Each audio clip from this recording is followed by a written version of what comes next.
આપણું સમાજશાસ્ત્ર, જેમની માહિતી પ્રસ્તાવિક માહિતીથી છે એ આપણે શરૂઆત કરવાની છે। અહીંયા તમે જોઈ શકો છો જે પાઠની પ્રસ્તાવિક માહિતી। શરૂઆત કરીએ મિત્રો। ખ્યાલો કે વિભાવના એટલે દરેક વિજ્ઞાનને પસંદ કરેલા જે વિશિષ્ટ એટલે એક અલગ પ્રકારનું થાય। વિશિષ્ટ એટલે એક અલગ પ્રકારનું કે જે અર્થ સૂચવતા શબ્દો કે જેના દ્વારા વિજ્ઞાન પોતાના જે અભ્યાસ અને સામગ્રીનું અર્થઘટન અને રજૂઆત કરે છે।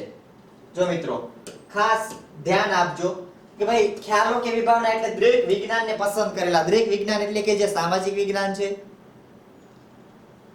સમાજશાસ્ત્ર એ પણ એક વિજ્ઞાન જ છે, મનોવિજ્ઞાન છે, તો એમાં જે શબ્દો વપરાય છે, જે શબ્દનો ઉલ્લેખ થાય છે, એ અલગ અલગ શબ્દનો જે અર્થ થાય છે, જે વિશિષ્ટ શબ્દોની જે વાત કરી એ વિશિષ્ટ શબ્દો દ્વારા જેમનું સંશોધન એના ઉપરથી છે એ માહિતી મેળવે છે, એનું અર્થઘટન કરે છે। તો અહીંયા કીધું છે ને કે વિજ્ઞાનને પોતાના અભ્યાસ સામગ્રીનું અર્થઘટન, અભ્યાસ સામગ્રી એટલે કે જે વસ્તુ સંશોધન કરવા માટે થઈને જે વસ્તુનો ઉપયોગ કરવામાં આવતો હોય એમનું સંસાધન સામગ્રી કહેવાય। એટલે કે જે અર્થઘટન કરી એમની સમજણ આપી સમજાવી એ વસ્તુની જે રજૂઆત કરે છે। કારણ કે કોઈ વસ્તુ હોય સમાજશાસ્ત્રની અંદર છે એ કોઈ પણ વસ્તુના એક અલગ શબ્દ તરીકે જેનો ઉપયોગ થતો હોય તો મનોવિજ્ઞાનની અંદર એ શબ્દનો છે એ અલગ પ્રકારે છે, એ વિશિષ્ટ રીતે છે એ શબ્દનો ઉપયોગ થતો હોય તો એ અલગ અલગ જે શબ્દો છે એના દ્વારા એ શબ્દ થકી એ સંશોધન કે અર્થઘટન કરી એની રજૂઆત કરવામાં આવતી હોય। વિજ્ઞાનની અંદર, સમાજશાસ્ત્રની અંદર, સામાજિક વિજ્ઞાનની અંદર કોઈ પણ શબ્દ હોય તો અલગ અલગ વિષયની અંદર છે એ શબ્દનો ઉચ્ચાર છે એ અલગ પ્રકારે, ઉચ્ચાર એટલે કે એનો અર્થ અલગ પ્રકારે લેવાતો હોય। તો એ દાખલા તરીકે સામાજિક ધોરણો, ધોરણો એટલે શું થાય? નિયમો। તો એ નિયમો અને ધોરણો કહેવાય શબ્દો અલગ અલગ પણ વસ્તુ કેવી છે? એક। તો એ શબ્દ દ્વારા જે અલગતા પડે છે એ શબ્દને છે એ વિશેષ તરીકે છે એમનો એના થકી જે સંશોધન કરે છે અને એ શબ્દને છે એ સમજી એનું અર્થઘટન કરી અને પછી છે એમની રજૂઆત કરે છે। એટલે કે જે આપણે જોયું ને વિશિષ્ટ એટલે અલગ પ્રકારનો હોય, મિનિંગ એક પણ અલગ પ્રકારે જે એમનો ઉચ્ચાર થતો હોય એટલે એના અર્થ સૂચવતા શબ્દો જે અલગ પ્રકારનો છે એ શબ્દ અલગ હોય, જે અર્થ સૂચવતો હોય એ જેના દ્વારા વિજ્ઞાન પોતાના અભ્યાસ થકી છે એ પોતાની સામગ્રીનું અર્થઘટન એટલે કે સમજાવવું, જુદું પાડવું એવું થાય અને પછી છે એ એમની રજૂઆત કરે છે। પછીનો મિત્રો પોઈન્ટ જોઈએ તો કે કોઈ પણ વિજ્ઞાનના ખ્યાલો ચોક્કસ અર્થપૂર્ણ અને જ્ઞાનેન્દ્રિયો, તો કે ભાઈ કઈ જ્ઞાનેન્દ્રિયો? તો આપણે જોઈ શકીએ આંખ, કાન, નાક, જીભ અને ત્વચા, આ જ્ઞાનેન્દ્રિયો છે। તો એ જ્ઞાનેન્દ્રિયો દ્વારા જે ચકાસી શકાય તેવા અને જે તે ઘટનાને છે એ સમજાવી શકાય તેવા હોય।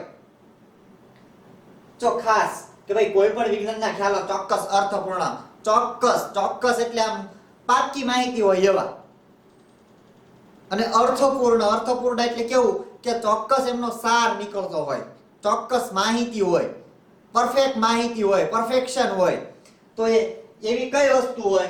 તો એ તમે અહીંયા જોઈ શકો છો એ પાંચે પાંચ તમને અહીંયા આપ્યા છે। તો એ કોઈ પણ વસ્તુને સમજવા માટે થઈને આ જ્ઞાનેન્દ્રિયનો ઉપયોગ થાય। તો કે ભાઈ આંખ હોય તો કોઈ પણ વસ્તુ આપણે જોવી હોય તો આપણી સગી આંખે જોયું હોય તો એમાં કોઈ વસ્તુ છે એ બીજી ભેળસેળ વગરની કોઈ આપણે વસ્તુ વાત કરે તો એમાં કદાચ ભેળસેળ હોય, કોઈ કે જોઈને આપણે વાત કરી હોય તો એમાં થોડો ઘણો ઉમેરો કરવો હોય, પણ આપણે જે વસ્તુ જોઈ નક્કી કર્યું હોય એમાં છે એ કોઈ ભેળસેળ કે બીજી કોઈ વસ્તુનો સમાવેશ થતો નથી, ચોક્કસ પ્રકારની માહિતી હોય કારણ કે પોતે જોયું છે। કાન જે કાનથી સાંભળ્યું હોય, નાક જે પોતાના નાકથી એ સ્વાદ લીધો હોય, કોઈ બીજો આવીને એમ કે આજ રસોઈ બનાવી હતી તો એ રસોઈ છે એ જોરદાર સુગંધ આવતી હતી અને મસ્ત મજાની જે રસોઈ બનાવવામાં આવેલી હતી, પણ એ ભાઈએ જે સુગંધ લીધી હોય આપણે ખાલી સાંભળ્યું હોય તો એ ફેર પડે। જીભ જેના દ્વારા સ્વાદ નક્કી થાય। ત્વચા જે શરીર થકી છે એ કોઈ પણ વસ્તુનો અહેસાસ થાય, ગરમી, ઠંડી, તડકી એ દરેક પ્રકારનો અહેસાસ એ ત્વચા દ્વારા થાય। તો એ જે છે એ જ્ઞાનેન્દ્રિયો, જે આ પાંચ જ્ઞાનેન્દ્રિયો છે એ દ્વારા ચકાસી શકાય, કોઈ પણ વસ્તુને તપાસવી હોય તો આ 5 જ્ઞાનેન્દ્રિયો દ્વારા છે એ ચકાસી શકાય. મતલબ કે પોતે વ્યક્તિએ જે આ પ્રયોગ કરી શકાય છે, પોતાના થકી જે આ વસ્તુ તપાસી શકાય, તો જે તે ઘટનાને છે એ સમજાવી શકાય. એટલે પોતે જે વસ્તુ છે એ સમજી અને અનુભવ કરી આ વસ્તુને છે એ સમજાવી શકાય છે. શેના થકી? આ 5 જ્ઞાનેન્દ્રિયો થકી. બરાબર, ખાસ યાદ રાખજો આ 5 જે જ્ઞાનેન્દ્રિયો છે એ પ્રશ્ન કદાચ 1 માર્કની અંદર પૂછાય, જ્ઞાનેન્દ્રિયોના નામ જણાવો, અથવા તો કોઈ વિકલ્પ હોય તમને પૂછે કે ભાઈ આમાંથી નીચેનામાંથી છે એ કઈ એક જ્ઞાનેન્દ્રિય છે, તો એનો જવાબ આપણે સરળતાથી આપી શકીએ.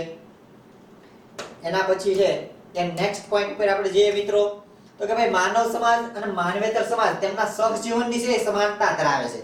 તો કે ભાઈ માનવ સમાજ અને માનવેતર સમાજ. મિત્રો માનવ સમાજ અને માનવેતર સમાજ કોને કહેવાય? પહેલા તો આપને ખબર હોવી જોઈએ.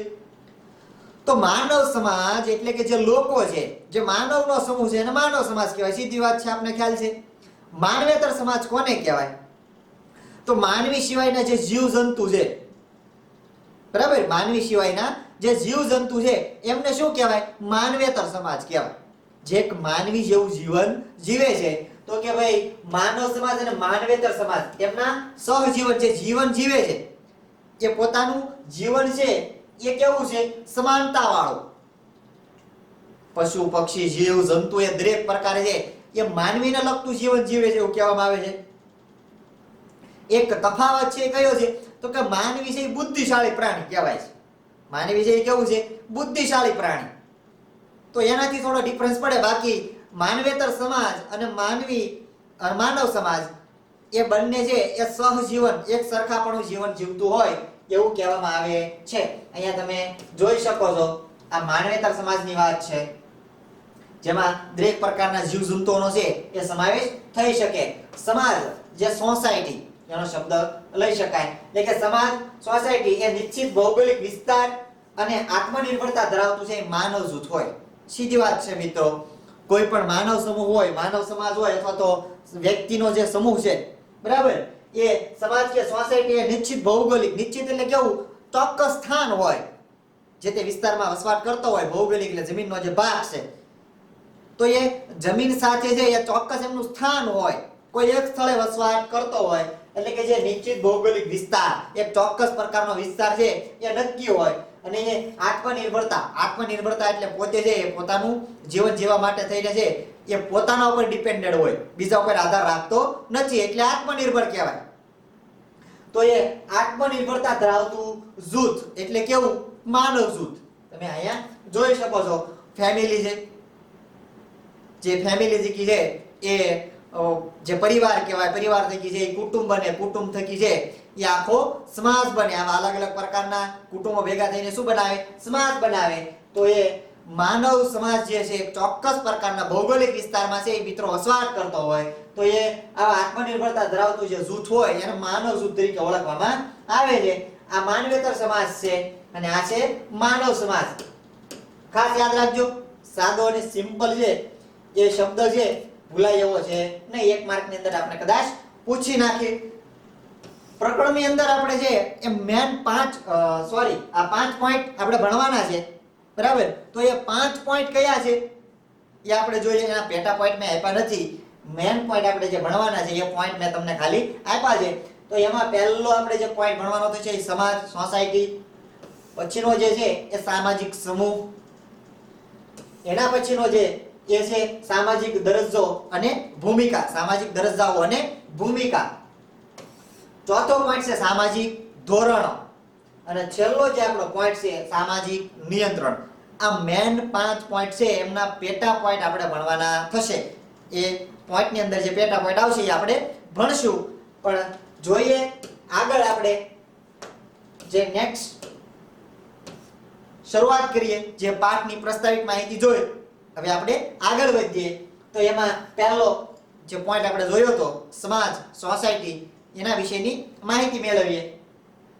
સમાજ જે શબ્દને આપણે રોજબરોજના જીવન વ્યવહારમાં છે એ ઉપયોગમાં લઈએ છીએ. સમાજ શબ્દ છે આપણે દરરોજના વ્યવહારમાં લેતા હોઈએ, રોજબરોજની ક્રિયાઓમાં જે બોલતા હોઈએ સમાજ, આવો શબ્દ છે એ લોક વ્યવહારમાં જે ઉપયોગ થતો હોય છે, બધાને ખ્યાલ છે. તો એને કીધું છે કે ભાઈ સમાજ શબ્દને આપણે રોજબરોજ દરરોજની જે ક્રિયા હોય, રોજબરોજની જે ક્રિયા હોય એમાં મિત્રો એ જીવન વ્યવહારની અંદર જે આપણે વ્યવહાર કરતા હોય, જીવન જીવતા હોય ત્યારે અનેક વાર એ શબ્દનો ઉપયોગ કરતા હોઈએ છીએ. તો એ શબ્દ છે એ ઉપયોગમાં લઈએ છીએ. આપણા રસ અને હિતો માનવ સમાજ સાથે છે એ સંકળાયેલા હોય. તો મિત્રો ખાસ આપણા રસ અને હિતો જે છે માનવ સાથે જ સંકળાયેલા હોય.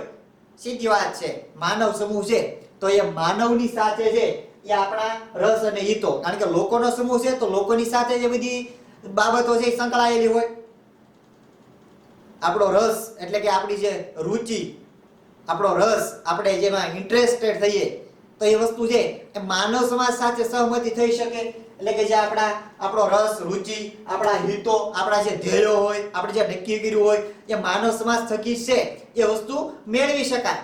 સારું હિત ઈચ્છવું અથવા તો હિતો એટલે કે જે સારી બાબતો કહેવાય એ માનવ સમાજ સાથે જ સંકળાયેલી હોય. એવી દરેક બાબતો છે માનવ પાસેથી, સમાજ પાસેથી, લોકો પાસેથી આ વસ્તુ છે એ પ્રાપ્ત થતી હોય અથવા તો મેળવી શકાય.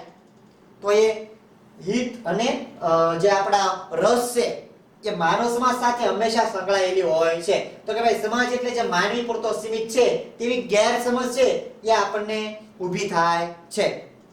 જો સમાજ એટલે જે માનવી પૂરતો, ખાલી માનવ પૂરતો આ શબ્દ વપરાય છે એવું આપણને ખાલી ભ્રમ છે, આપણો ખાલી વ્યાન છે એવું કહે છે, તેવી ગેરસમજ એટલે આપણે ખોટું સમજીએ છીએ.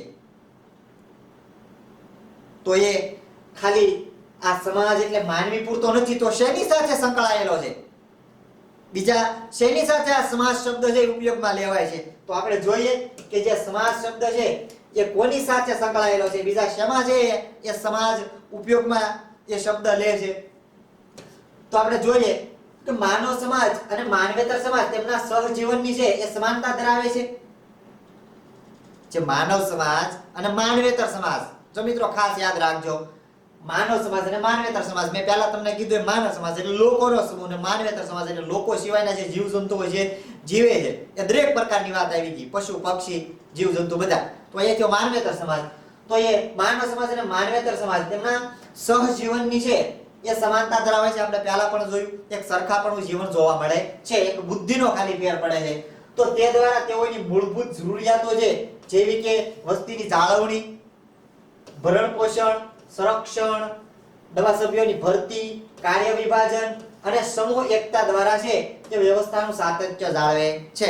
મતલબ કે જે આ માનવેતર સમાજ છે એને પણ પોતાનો સમાજ હોય એવું કહી શકાય. જે આપણે કીધું ને કે હમણાં આપણે ખાલી માનવ પૂરતો જે સમાજ શબ્દ જે છે એ ગેરસમજ ઊભી કરે છે તો એ વસ્તુ ખોટી છે. તો એમાં આપણે જોઈ શકીએ છીએ કે જેમાં તેમની મૂળભૂત જરૂરિયાતો, જે તેના દ્વારા જેની મૂળભૂત જરૂરિયાતો, ભાઈ મૂળભૂત પાયાની જરૂરિયાતો કેવી હોય, કઈ હોય? તો કે વસ્તીની જાળવણી કરવી. આપણે પણ સમાજની અંદર જે વસ્તીની જાળવણી કરતા હોય, તમને ખ્યાલ છે કે ભારત દેશની અંદર અતિ વસ્તી વધારો થઈ રહ્યો છે, તો આપણે વસ્તીની જાળવણી કરતા હોય અને એમાંય સરકારે કીધેલું છે બે અમે ને બે અમારા છે ને, બે અમે ને બે અમારા. તો એ વસ્તીની જાળવણી કરવી, ભરણ પોષણ એટલે કે જે જીવન જીવવા માટે તેની જે જરૂરિયાત ખોરાકની હોય એ જીવન જરૂરિયાતની જે વસ્તુ છે એ ભરણ પોષણ કરવું, સંરક્ષણ કરવું એટલે કે એનું રક્ષણ કરવું, એમનો ખ્યાલ રાખવો, નવા સભ્યોની ભરતી કરવી એટલે કે જે કુટુંબ પરિવારની અંદર જે નવા બાળકોનો ઉમેરો થાય છે, એમનો જન્મ થાય છે. કાર્ય વિભાજન એટલે કાર્યના છે એ અલગ અલગ ભાગ પાડી જે તે કામની વ્યવસ્થા કરવી છે અને ભાગના વ્યવસ્થા રૂપે જે અલગ અલગ પ્રકારનું કામ કરવાનું આવતું હોય. અને સમૂહ એકતા એટલે એક સાથે રહેવાની વાત છે, એક તાતણે બંધાઈને રહેવાની વાત છે. તો એ એકતા દ્વારા જે વ્યવસ્થાનું સાતત્ય જળવાય. તો આવી પ્રકારની જે એકતા હોય, જે સમાનતા હોય, જે લાગણી હોય એના થકી છે એ આ વ્યવસ્થાનું એટલે કે જે એક વ્યવસ્થાનો ભાગ છે એ આ દરેક બાબતો થકી છે એ સાતત્ય એટલે ટકી રહે છે. તો માનવેતર સમાજમાં અને માનવ સમાજમાં બંનેમાં આ વસ્તુ જોવા મળે છે. અહીંયા તમે જોઈ શકો છો અલગ અલગ પ્રકારનું જે વસ્તીની જાળવણી, ફેમિલી પ્લાનિંગ, બે અમે ને બે અમારા, અને અહીંયા ભરણ પોષણની વાત કરી છે તો દરેક બાળકને છે એ પોતાના માતા પિતા થકી છે, ઘરના પરિવાર થકી છે, એમની ધ્યાન રાખવામાં આવે છે, એમની કાળજી લેવામાં આવે છે. તો માનવેતર સમાજમાં પણ આવું છે. એમાં પણ છે એમને દરેક પ્રકારની આવી જે માનવ સમાજમાં જે વસ્તુ જોવા મળે એવી માનવેતર સમાજમાં પણ જોવા મળે છે. તો આ ફોટા દ્વારા છે એ ઘણું બધું સમજી શકાય. એના પછીનો જે પોઈન્ટ છે સમાજનો અર્થ અને વ્યાખ્યા. સમાજનો અર્થ અને વ્યાખ્યા કે ભાઈ રોજિંદા વ્યવહારમાં સમાજ કે સોસાયટી શબ્દ સામાન્ય અર્થમાં પ્રયોજાય છે.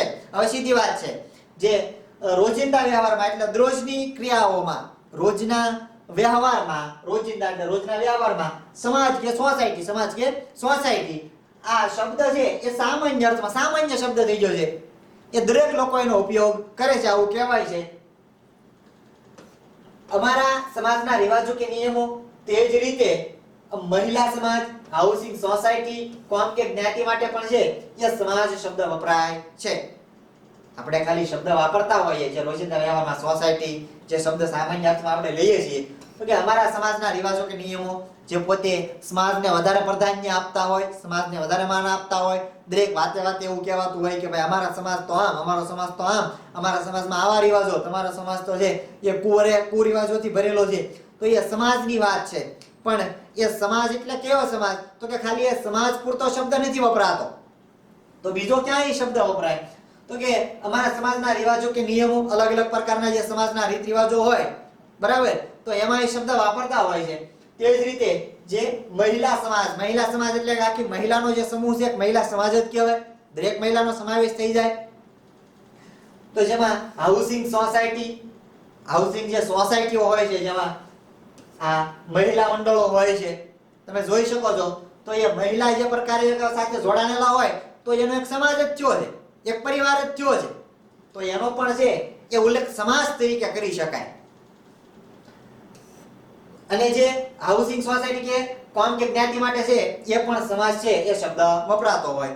કોમ, જ્ઞાતિ, મહિલાઓ જે છે, આ મહિલાઓની જે સમાજ, હાઉસિંગ સોસાયટી એના માટે પણ છે એ લોકો સાથે આવી રીતે જોડાયેલા હોય ત્યારે આવા સમાજ એ શબ્દનો ઉલ્લેખ કરવામાં આવતો હોય. સમાજશાસ્ત્રીય શબ્દકોશમાં સમાજ નિશ્ચિત ભૌગોલિક જે વિસ્તાર અને આત્મનિર્ભરતા ધરાવતા માનવ જૂથ તરીકે છે એ વર્ણવવામાં આવે છે. તો અહીંયા સમાજશાસ્ત્રીય શબ્દકોશમાં સમાજશાસ્ત્રના ચોક્કસ અર્થમાં છે એમણે શું કીધું છે? સમાજ છે એ નિશ્ચિત ભૌગોલિક, નિશ્ચિત એટલે કે જે સ્થાને રહેતો હોય, જે વિસ્તારમાં વસવાટ કરતો હોય, એ વિસ્તાર અને આત્મનિર્ભરતા એટલે પોતાનું જીવન ટકાવી રાખવા માટે થઈને જે જગ્યાએ સ્થાયી હોય તો એ ધરાવતા માનવ જૂથ છે, મતલબ જે માનવ જૂથ તરીકે છે એ વર્ણવવામાં આવેલો છે, એટલે કે બતાવવામાં આવેલો છે. જેનું નિશ્ચિત ભૌગોલિક સ્થાન હોય અને જે આત્મનિર્ભરતા ધરાવતું જે જૂથ હોય, જે માનવ જૂથ, એ માનવ જૂથ તરીકે એમને વર્ણવ્યો છે. તો દરેક પ્રકારની જે સોસાયટી અને આ ચોક્કસ નિશ્ચિત પ્રકારે જે વસવાટ કરે છે, જે ભૌગોલિક સ્થાન જે નિશ્ચિત છે એની વાત છે, જેને એક માનવ જૂથ તરીકેનો છે એ ઉલ્લેખ કરવામાં આવ્યો છે કે વર્ણવવામાં આવ્યું છે. તો આ અલગ અલગ પ્રકારના જે મંડળો છે, જે હાઉસિંગ સોસાયટી છે, જે મહિલાઓ છે, એ કાર્યકર મહિલાઓના જે ગ્રુપો છે એને પણ એક સમાજ તરીકે વર્ણવવામાં આવી છે. તો તમે સમજી શકો છો કે ભાઈ સમાજ શબ્દ છે એ દરેક જગ્યાએ ઉપયોગ થતો હોય છે. તો સમાજ પ્રસ્થાપિત સામાજિક સંબંધોની હંમેશા પરિવર્તન પામતી વ્યવસ્થા તરીકે પરિભાષિત કરે છે. આવી વ્યાખ્યા આપી છે. કોણે આપી? મેકાઈવર અને પેજે. ખાસ 1 માર્ક માટે મોસ્ટ ટાઈમ અથવા તો 2 માર્કમાં પૂછી નાખે, પૂછવાવાળા ઉપર ડિપેન્ડેડ કરે. મોસ્ટ ટાઈમ વ્યાખ્યા છે કે ભાઈ સમાજ પ્રસ્થાપિત સામાજિક સંબંધોની હંમેશા સમાજમાં, જોજો આ જે સમાજ છે એ પ્રસ્થાપિત એટલે સમાજની અંદર જે સ્થાપિત નીતિ નિયમો છે, જે ધોરણો છે એમની વાત કરવામાં આવી છે. તો એ સમાજ પ્રસ્થાપિત જે સામાજિક સંબંધો, સમાજની અંદર જે સંબંધો છે મિત્રો, એ હંમેશા એટલે સમયાંતરે પરિવર્તન પામતી, પરિવર્તન એટલે જે નીતિ નિયમો છે એ નીતિ નિયમો છે સમયાંતરે પરિવર્તન પામતા હોય એવું કહે છે. સીધી વાત છે. પહેલાના સમયના રીત રિવાજો તમે જુઓ તો પહેલાના સમયમાં છે એ મેરેજના તમે ઉદાહરણ લેશો અથવા તો કોઈ બીજી વસ્તુની વાત તમે લ્યો, જમવાથી લઈને મેરેજ સુધીમાં, તો ઘણા બધા ડિફરન્સો તમને જોવા મળશે. પહેલાના સમયમાં છે ઢોલ, ગાડા, એમાં જાન લઈને જતા હતા. ડીજે નહોતા અને અત્યારના સમયમાં હેલિકોપ્ટર, પ્લેન, ફોર વ્હીલ આવી દરેક પ્રકારની સુવિધાથી છે એ લોકો છે એ આવા ફેરફારો જોવા મળે છે. ડીજે આવી ગયા, ઓર્કેસ્ટ્રા આવી ગયા છે. પહેલાના સમયમાં છે એ આવું કાંઈ હતું નહીં, તો પરિવર્તન થયું. ભલે સમાજના નીતિ નિયમો ધોરણો એના છે, પણ એમાં ફેરફાર થાય. જેમ ભારતીય સંસ્કૃતિમાં બીજી સંસ્કૃતિનો સમાવેશ કરે તો એ ભાતીગળ સંસ્કૃતિ તરીકે છે એ નિર્માણ પામે છે. તો એ સંસ્કૃતિમાં છે એ પરિવર્તન આવે. એ સંસ્કૃતિની જેમ જ્યાં સમાજના પ્રસ્થાપિત જે સ્થાપેલા નીતિ નિયમો છે, જે ધોરણો છે, એમાં પણ છે એ સમયાંતરે એ હંમેશા પરિવર્તન આવતું હોય. જે વ્યવસ્થા છે એમાં પરિવર્તન આવતું હોય. એટલે કે જે પરિવર્તન વ્યવસ્થા તરીકે જે પરિભાષિત એટલે કે જે બતાવે છે, જે જોઈ શકાય છે, આવું કોણ કહે છે? મેકાઈવાર અને પેજ. ટૂંકમાં મિત્રો ખાલી એટલું સમજવાનું છે કે ભાઈ સમાજ જે છે એમાં સ્થાપેલા જે નીતિ નિયમો છે એમાં સમયાંતરે જે પરિવર્તનો આવે છે એને પરિભાષિત જે વ્યવસ્થા છે એ પરિભાષિત કરે છે. બસ બીજું કાંઈ યાદ રાખવાનું છે નહીં. તો એના પછીનો જે પોઈન્ટ છે વ્યાખ્યા ખાસ યાદ રાખજો. માનવ સમાજ પ્રાદેશિક જૂથ અને માનવીઓનું છે એ એકત્રીકરણ નથી, પરંતુ સામાજિક સંબંધોની જટિલ અને પરિવર્તન પામતી છે એ વ્યવસ્થા છે. તો સમાજની અંદર જે માનવ પ્રાદેશિક જૂથ કે માનવીઓનું છે એ એકત્રીકરણ નથી, પરંતુ સામાજિક સંબંધોની જટિલ, સમાજની અંદર જે ઘણા બધા સંબંધો છે એ ભેગા થાય એટલે એને કેવું કહેવાય? જટિલ અને પરિવર્તન પામતી છે એ વ્યવસ્થા છે. ભાઈ સમાજની અંદર આવા ઘણા બધા છે એ સંબંધોનો સમૂહ છે જે ભેગા થાય છે અને સમયાંતરે આવા સંબંધોની અંદર પણ સમાજની અંદર પણ એ પરિવર્તન છે એ આવતું હોય અને આવી પરિવર્તન પામતી છે એ વ્યવસ્થા ગણવામાં આવે છે. એના પછીનો પોઈન્ટ છે સમાજ એ સાર્વત્રિક અને સર્વવ્યાપી છે, જે તેની સંસ્કૃતિની છે એ વિશિષ્ટતાને કારણે માનવેતર સમાજથી છે એ જુદો પડે છે. જો મિત્રો ખાસ યાદ રાખજો, સમાજ જે માનવ સમાજ છે એ માનવેતર સમાજથી કઈ રીતે અલગ પડે છે એની વાત કરી છે. સમાજ એ સાર્વત્રિક અને સર્વવ્યાપી છે. સાર્વત્રિક એટલે બધી વાત, સાર્વત્રિક એટલે બધા લોકોની વાત થાય. સર્વવ્યાપી એટલે દરેક સમાજની, દરેક લોકોની વાત છે. અને જે તેની સંસ્કૃતિ છે એ વિશિષ્ટતાને કારણે માનવેતર સમાજથી છે એ જુદો પડે છે. લોકો છે એ સાર્વત્રિક, સર્વવ્યાપી. લોકો છે એ સાર્વત્રિક, જે સમાજ, લોકો એટલે સમાજ, જે સાર્વત્રિક અને સર્વવ્યાપી છે. બધા લોકોના સમૂહો છે એ સાર્વત્રિક અને સર્વવ્યાપી હોય છે. ત્યારે જે તેમની સંસ્કૃતિ છે, કે જે સંસ્કૃતિ લોકોની જે છે એ અલગ પ્રકારની છે, વિશિષ્ટ સંસ્કૃતિના કારણે છે એ માનવેતર સમાજથી છે એ માનવ સમાજ જુદો પડે છે. ખાસ બીજું કાંઈ એમાં છે નહીં. એના પછીનો જે પોઈન્ટ છે સમાજના લક્ષણો. મોટો પ્રશ્ન છે, તમને મોસ્ટ આઈએમપી પ્રશ્ન છે, પૂછાઈ જાય. ખાસ યાદ રાખજો, સમાજના લક્ષણો. તો એમાં પહેલું લક્ષણ છે સામાજિક સંબંધો. મોસ્ટ આઈએમપી પ્રશ્ન, સામાજિક સંબંધો. માનવીની વચ્ચે જે પારસ્પરિકની સભાનતા પૂર્વકના જે સામાજિક સંબંધો હોય છે. તો ખાસ યાદ રાખજો કે માનવીની વચ્ચે, લોકોની વચ્ચે જે પારસ્પરિક એટલે એકાબીજીના જે સંબંધો છે એ હોય એવું કહે છે કે માનવીની વચ્ચે પારસ્પરિક સભાનતા પૂર્વકના એટલે જે લોકો વચ્ચેના જે રિલેશન છે, જે સંબંધો છે એ એકાબીજીને ખ્યાલ હોય છે અને જે સભાનતા પૂર્વકના, જે જાણબારા સંબંધો હોતા નથી. એટલે કે જે સભાનતા પૂર્વકના છે એ સામાજિક સંબંધો હોય છે. લોકો જાણતા હોય, ઓળખતા હોય અને જે રિલેશન બંધાતા હોય એ એક પ્રકારે છે એકબીજાની ઓળખાણથી, એટલે સભાન, પોતે જે જાગૃત અવસ્થામાં આવા સંબંધો બનાવવામાં આવતા હોય છે. દાખલા તરીકે કોઈ મિત્ર લઈ લો તમે, તો મિત્રતા એમનામ બંધાતી નથી. એ મિત્ર સાથે જે ઓળખાણ થાય, પહેચાન થાય, અમુક રિલેશન નીકળે અને પછી એમાં છે એ રિલેશન વધે છે. જે વ્યક્તિ જો મિત્રો ખાસ યાદ રાખજો, જે વ્યક્તિ જૂથ કે જૂથ એમના વચ્ચે છે સહકાર, સ્પર્ધા કે સંઘર્ષ સ્વરૂપના સામાજિક અને આર્થિક, ધાર્મિક, રાજકીય અને અન્ય પ્રત્યક્ષ કે પરોક્ષ સ્વરૂપના છે એ સંબંધો હોય છે. કેવા પ્રકારના સંબંધો હોય? તો કે ભાઈ વ્યક્તિ વ્યક્તિ વચ્ચે સંબંધો હોય, વ્યક્તિ વ્યક્તિ વચ્ચે એટલે કેવા બે મિત્રો હોય તો એ વ્યક્તિ વ્યક્તિ વચ્ચેનો સંબંધ થયો, બે વ્યક્તિ એટલે મિત્ર મિત્ર વચ્ચેનો સંબંધ થયો. વ્યક્તિ અને જૂથ, વ્યક્તિ અને જૂથ, તો કોઈ જૂથ તમારે લેવું, કોઈ બોસ અને એમની નીચે કામ કરતા લોકો, તો એક પ્રકારે જે કામ કરે છે એમનું જૂથ, અને સામે વ્યક્તિ છે એટલે એક વ્યક્તિ અને જૂથ, તો એમનો જે સંબંધ છે. પછી જે જૂથ કોઈ પક્ષ લઈ લો, ભાજપ, કોંગ્રેસ, આ દરેક પ્રકારના પક્ષ લઈ લો, તો એક પ્રકારના છે એ જૂથ વચ્ચેના જે રિલેશન હોય, સંબંધો હોય, અથવા તો એમાં સહકાર, સ્પર્ધા કે સંઘર્ષ સ્વરૂપના છે એ સામાજિક, આર્થિક, ધાર્મિક અને રાજકીય, અન્ય પ્રત્યક્ષ કે પરોક્ષ, સામે હોય કે ન હોય, જોઈ શકાય કે ન જોઈ શકાય, આવા સ્વરૂપના છે એ સંબંધો હોય. હવે સીધી વાત છે ભાઈ, સહકાર એટલે એને મદદ કરવી, સ્પર્ધા એટલે કે આમને સામને જે હોય એમને શું કહેવાય, સ્પર્ધા. એટલે ચૂંટણીનો જંગ હોય ત્યારે દરેક પક્ષો આમને સામને આવી જતા હોય છે, સંઘર્ષ, મહેનત કરવી પડતી હોય છે.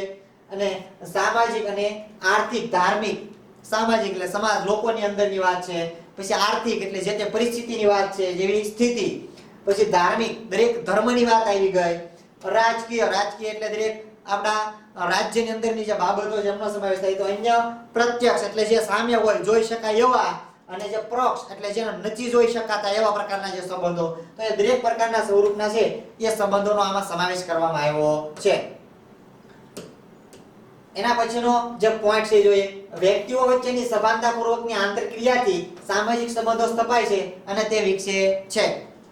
તમે અહીંયા જોઈ શકો છો, જે આપણે જૂથની વાત કરી તો એ બે વ્યક્તિ વચ્ચેનો હતો કે ભાઈ મિત્રતા, એક વ્યક્તિ અને ગ્રુપ, જૂથ, જે આવા પ્રકારના રિલેશનો હોય તો એમાં વ્યક્તિઓ વચ્ચેની સભાનતાપૂર્વકના, લોકો વચ્ચેના જે સભાનતાપૂર્વકના જે સંબંધો, જે આંતરક્રિયા થતી હોય, તો કે વ્યક્તિ વચ્ચેની સભાનતાપૂર્વકની આંતરક્રિયા એટલે કે અંદરોઅંદરની જે આમને સામનેની જે ક્રિયા છે, જે કામ છે, જે વ્યવહાર છે, એ સામાજિક સંબંધો છે એનાથી સ્થપાતા હોય. અને જે સંબંધ સ્થપાણા પછી એનો શું થાય, વિકાસ થાય. તો એ સભાનતાપૂર્વકની જે આંતરક્રિયા, જેને ખ્યાલ હોય, જે વ્યવહાર થતો હોય, અને એ વ્યવહાર થકી છે રિલેશનમાં છે એ સંબંધ છે એ બંધાતો હોય, અને એ વ્યવહાર છે એ વધતા સંબંધો વધારે વિકસિત પામતા હોય. દાખલા તરીકે જે કોઈ છોડ આપણે રોપ્યો હોય તો એ છોડ રોપ્યા પછી અમુક ટાઈમે છે એ કેમ મોટો થાય, વધે, એમ સંબંધમાં પણ એકવાર સંબંધ બંધાણા પછી છે રિલેશન વધતું જાય, ઝાડને ડાળી ફેલાતી જાય, એમાં સંબંધોમાં છે એ વિકાસ થતો જાય છે એની જેમ. તો એના પછીનો જે પોઈન્ટ છે એ મિત્રો આપણે જોઈએ, જેમાં બીજો પોઈન્ટ છે સમાનતા અને વિભિન્નતા, એક સરખા અને અલગ પ્રકારના, એવું એનો અર્થ થાય. સમાજના સભ્યોમાં માનવી તરીકેનું મૂળભૂત સામ્ય જોવા મળે છે. સમાજની અંદર જે લોકો રહેતા હોય એ મૂળભૂત સામ્ય એટલે કેવું, તો કે ભાઈ લોકો જે સમાજ આખો છે એ દરેક પ્રકારનું સામ્યતા ધરાવતા, બધાને એક કેવા માનતા હોય, એક સમાન. દાખલા તરીકે કોઈ એક જ્ઞાતિ લઈ લો તો એ પોતાની જ્ઞાતિ, અમારી જ્ઞાતિ, બધાને કેવા માને, એક સરખા માને મિત્રો. તો એ સમાજના સભ્યોમાં માનવી તરીકેનું, એક માનવ તરીકેની જે વાત છે એમાં મૂળભૂત સામ્ય એટલે સમાનતા એ જોવા મળતી હોય છે. તેની સાથે સમાજમાં છે એ સ્ત્રી અને પુરુષની જાતીય છે વિભિન્નતા. જો પહેલા લોકોની વાત આવી, દરેક પ્રકારના જ્ઞાતિની વાત કરી તો સ્ત્રી, પુરુષ, બાળક એ પ્રકારના છે બધા કેવા હોય, સમાન. એક માનવ લોકોની વાત છે, સમૂહની વાત છે, તો એ માનવી તરીકેનું સામ્ય ધરાવે આખા જ્ઞાતિ અંદર. તો એ જ્ઞાતિમાં તો તમારે જોવું હોય તો એમાં આપણે જોઈએ તો એની સાથે સમાજમાં અથવા તો જ્ઞાતિનું ઉદાહરણ તરીકે લઈએ તો એમાં સ્ત્રી અને પુરુષની છે જાતીયતા, જે લિંગ ઉપર વ્યા જઈએ તો એમાં છે વિભિન્નતા જોવા મળે, સ્ત્રી અને પુરુષ. તો એ આ જાતીય છે એ વિભિન્નતા છે એ રહેલી જોવા મળતી હોય. માનવી તરીકેનું સામ્ય હોય, સમાન હોય, એક સરખા હોય, પણ જે સમાજની અંદર જ્યારે વિભિન્નતાની વાત કરવામાં આવે તો એ સમાજમાં આ સ્ત્રી અને પુરુષની છે એ જાતીય વિભિન્નતા જોવા મળતી હોય. અહીંયા તમે જોઈ શકો છો સ્ત્રી અને પુરુષ જેમની જાતીય વિભિન્નતા જોવા મળે છે. આ જે પુરુષ છે એમાં કઈ કહેવાનું ન હોય, ખ્યાલ જ હોય પુરુષ કોને કહેવાય, અને આ જે સ્ત્રી છે, બેન છે, જે તમે જોઈ શકો છો. તો એ જાતીય વિભિન્નતા છે એ આપણે જોવા મળતી હોય. શાળાના વર્ગમાં વિદ્યાર્થીઓ છે માનવી તરીકે છે એક સરખાપણું ધરાવે છે. ઉદાહરણ આપ્યું છે એને, તો કીધું છે કે શાળાના વર્ગમાં જે સ્કૂલ હોય તો એ વર્ગમાં તમે જોઈજો અલગ અલગ પ્રકારના અલગ અલગ ધર્મના અલગ અલગ જે વિભિન્નતા જે સ્ત્રી અને પુરુષ એટલે કે જે લેડીઝ અને જેન્ટ્સ એ જોવા ક્લાસની અંદર મળતા હોય તો એ જે માનવી તરીકે છે એ કેવું જોવા મળે એક સરખા પણ ક્લાસની અંદર જે ભાઈઓ અને બહેનો બેઠા હોય તો એ ક્લાસની અંદર કેવું જોવા મળે સામ્ય માનવી તરીકેનું એક જૂથ તો અહીંયા તમે જોઈ શકો છો ક્લાસની અંદર જે માનવી તરીકે ક્લાસની અંદર જે પોતાના હિતો સંતોષવા માટે ભેગા થયા હોય તો એક સામ્યતા માનવી તરીકેનું સામ્ય જોવા મળે તો એના પછીના પોઈન્ટમાં શું કહે છે આપણે જોઈએ જો કે તેઓમાં જોઈ વર્ગખંડમાં એક માનવી તરીકેનું સામ્ય જોવા મળે પણ એમાં વિભિન્નતા કેવી હોય ધ્યાન રાખજો લિંગ તો કે ભાઈઓ અને બહેનો બે હોય તો એ જાતિ અલગ હોય એમની વય છે એક સરખી હોતી નથી શારીરિક અને બૌદ્ધિક શક્તિઓ એ પણ અલગ પ્રકારની હોય દરેક લોકોમાં એક સરખી પણ હોતી નથી માનવી તરીકેનું સામ્ય જૂથ હોય પણ આવા પ્રકારની છે વિભિન્નતા જોવા મળે તો કે એમની વય સરખી ન હોય શારીરિક બૌદ્ધિક શક્તિઓ છે એમાં પણ ફેરફાર હોય રસ અને હિતો દરેકને એક વસ્તુમાં રસ હોતો નથી અલગ અલગ બાબતોમાં છે રસ ધરાવતા હોય એમના વલણો ધ્યેયો એમાં છે વિભિન્નતા જોવા મળતી હોય તો કે ભાઈ એમના જે રસ એમના જે હિતો એમને જે વસ્તુ મેળવવી છે અથવા તો એમના જે વલણો ટેવ એમના ધ્યેયો જે લક્ષ્ય છે એમનું એ બધાના ગોલ છે અલગ અલગ હોય તો આવા પ્રકારની છે એ મિત્રો શું જોવા મળે વિભિન્નતા એટલે એક પ્રકારે અલગતા થાય અલગતા વિભિન્નતા એટલે અલગતા બરાબર તો એના પછીનો પોઈન્ટ છે સમાજનો ઉદ્ભવ અને સંચાલન સામ્ય અને વિભિન્નતાને કારણે શક્ય બને છે અને સમાજ માટે બંને અનિવાર્ય અને એકબીજાના પૂરક હોય છે શું કહે છે તો કે સમાજનો ઉદ્ભવ જે સમાજનો ઉદ્ભવ થયો છે જેમનો જન્મ થયો છે તો એ ઉદ્ભવ અને સંચાલન એ સામ્ય એટલે બે એક સરખાપણું છે કે ભાઈ ઉદ્ભવ થવો અને સંચાલન એ સામ્ય એટલે સરખું અને વિભિન્નતાને કારણે તો જે આ ઉદ્ભવ અને સંચાલન અને જે વિભિન્નતા એ સામ્યને કારણે છે એ શક્ય બને છે તો એ સમાજ માટે બંને અનિવાર્ય છે કે ભાઈ સમાજનો ઉદ્ભવ થવો એ જરૂરી છે એનું સંચાલન કરવું એ પણ જરૂરી છે અને એમાં વિભિન્નતા હોય એ પણ છે એ જરૂરી છે અને એના કારણે છે એ આવી વિભિન્નતાને કારણે છે એ વસ્તુ શક્ય બને અને સમાજ માટે આ બંને કેવું હોય અનિવાર્ય હોય એક સરખાપણું માનવી તરીકેનું જો એક સરખું હોય પણ એમાં વિભિન્નતા હોય એ પણ જરૂરી છે અને હોય જ એટલે એ અનિવાર્ય છે અને એકબીજાના કેવા ગણવામાં આવે છે પૂરક એકબીજાના સહારક ગણવામાં આવે છે કારણ કે જે સમાજનો ઉદ્ભવ થાય છે એનું સંચાલન થાય છે સમાજનો ઉદ્ભવ થાય એટલે સમાજની અંદર એનું સંચાલન કરવામાં આવે સામ્યતા લોકો તરીકેની છે એમાં સામ્યતા જોવા મળે માનવ જૂથ તરીકેની પણ જે માનવ જૂથમાં છે એ વિભિન્નતા જોવા મળતી હોય તો એ વિભિન્નતા છે એ વિભિન્નતાના કારણે જે શક્ય બાબત બને છે એ બંને એકબીજાના પૂરક ગણવામાં આવે અને એ જે તમે અહીંયા જોઈ શકો છો જે અલગ અલગ પ્રકારના છે એ લોકોનો સમૂહ છે માનવ જૂથ છે એમાં દરેક પ્રકારના વ્યક્તિ છે ભાઈ બેન છે બાળક છે વયોવૃદ્ધના છે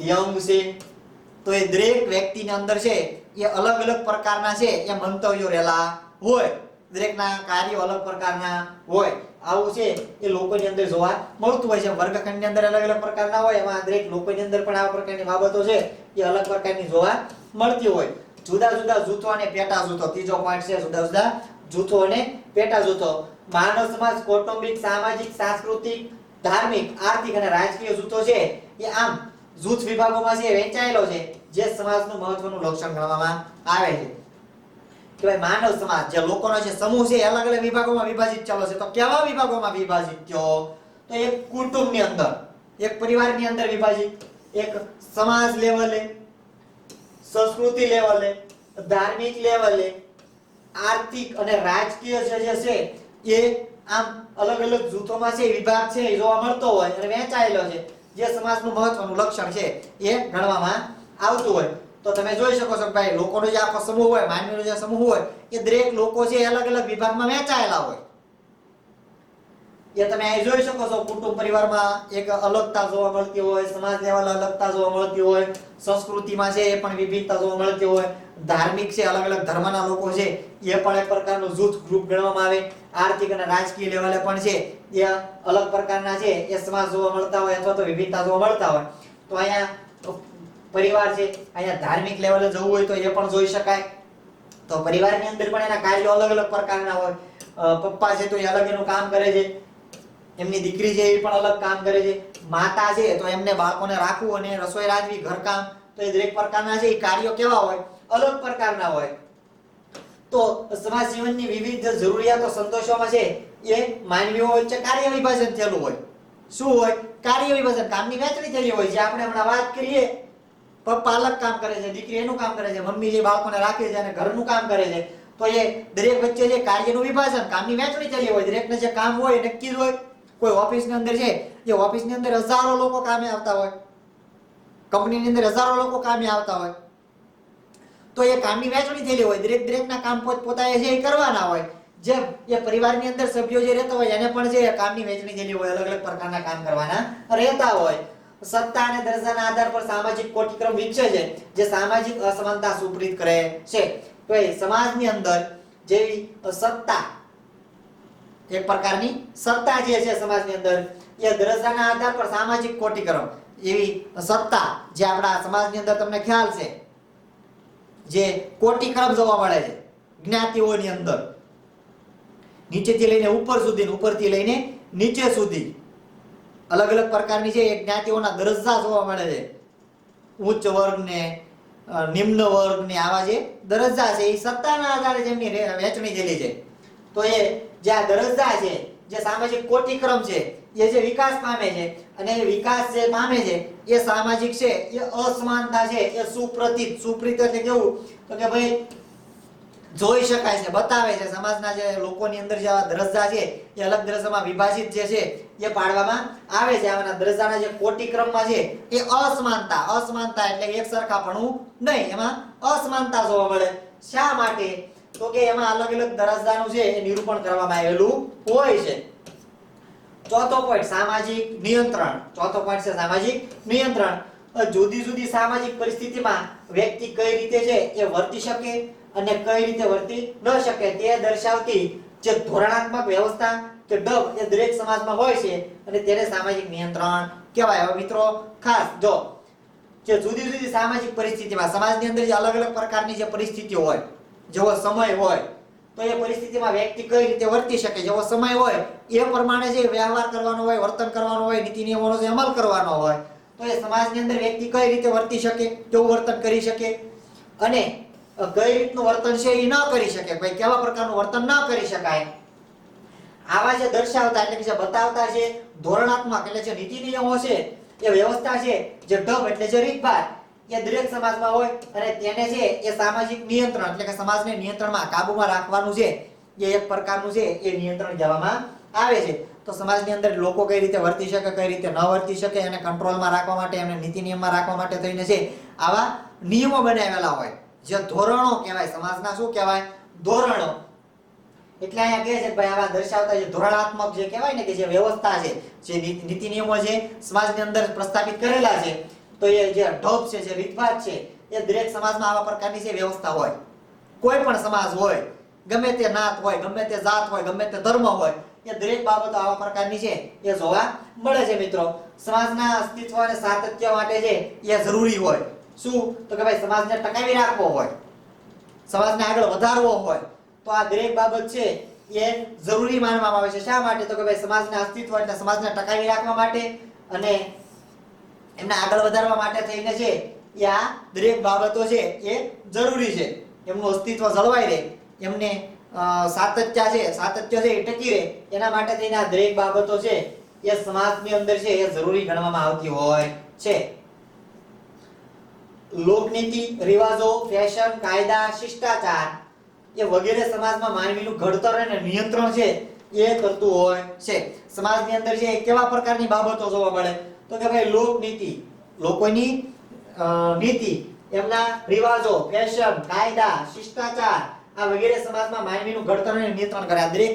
આ દરેક બાબતો આપેલી છે, આ દરેક વસ્તુ જે જોવા મળે છે આપણને, તો એના થકી માનવીનું ઘડતર થાય છે અને જે એમને નિયંત્રણ પણ કરે છે. આ દરેક થકી છે લોકોને એમના વિશે માહિતી મળે, એમાંથી ઘણું શીખવા મળે અને એમનો છે એ વિકાસ કરી શકાય એના થકી.